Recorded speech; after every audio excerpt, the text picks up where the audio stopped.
Coach, you lost a couple big pieces from last year's team, but you have a lot of talented kids coming back. So what are you kind of looking for this season? I think when you look at it on paper, we lost 8 on each side of the ball.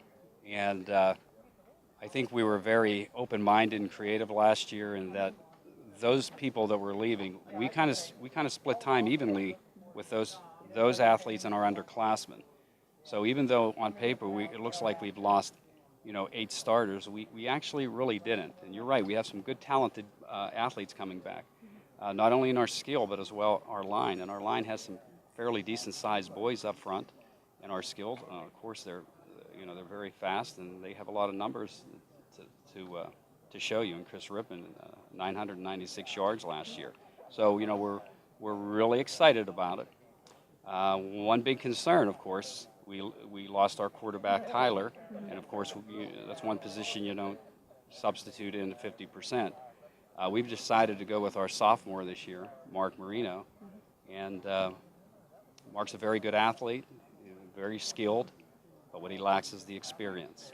And I know as time goes on, he's going to get better and better. But at first, we're going to have to be patient and go, of course, on how well he progresses. And have your seniors stepped up in the offseason, kind of worked with them and helped them out a little bit? Oh, yes. And, we worked through our fundamentals, and we did a lot of our weightlifting through the summer. And Mark was right with our senior class. And, of course, having worked with them last year, a lot of the skill guys, and his brother Logan as well, who's going to be a big asset to us as well in the backfield, helping him out as well. And, of course, with that entree of a really nice lineman up front, we should do okay, and Mark should do well. I mentioned to Chris that you guys shot yourselves in the foot a couple times last year, and he said that's definitely something you guys need to work on. But what do you need to improve on the most, do you think? Leadership. I think that in a lot of our games we lack leadership, where individual players are stepping up both offensively, defensively, and taking control of games like that.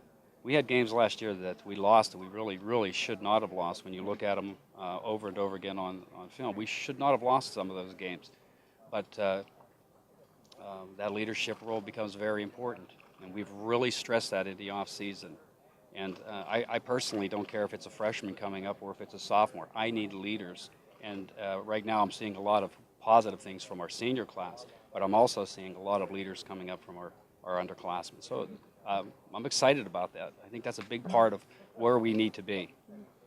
And then what group of players do you think might step up in camp for you, whether it's your receivers, your line, your backs? Our skills are coming back about the same, so they can improve, but I think that group is already established.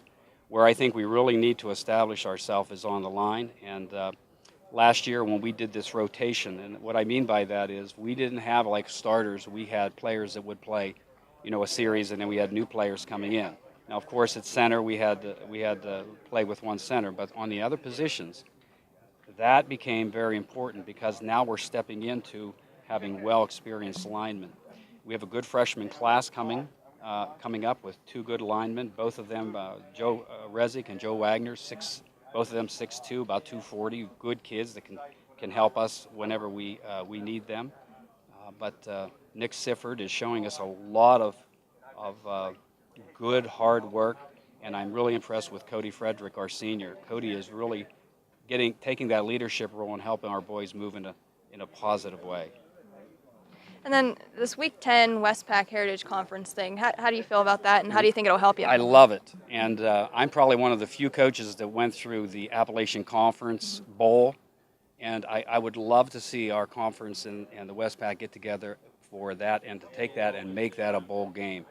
I understand district playoffs, and everybody shoots for that and so on, but I think as time goes on, I think our teams in the Heritage and WestPAC are going to fight for that position, to be able to fight for that championship. And if we can get back to that level, I'm excited. I think it's great. And the matchups should be really, really good. All right, Coach. Sounds good.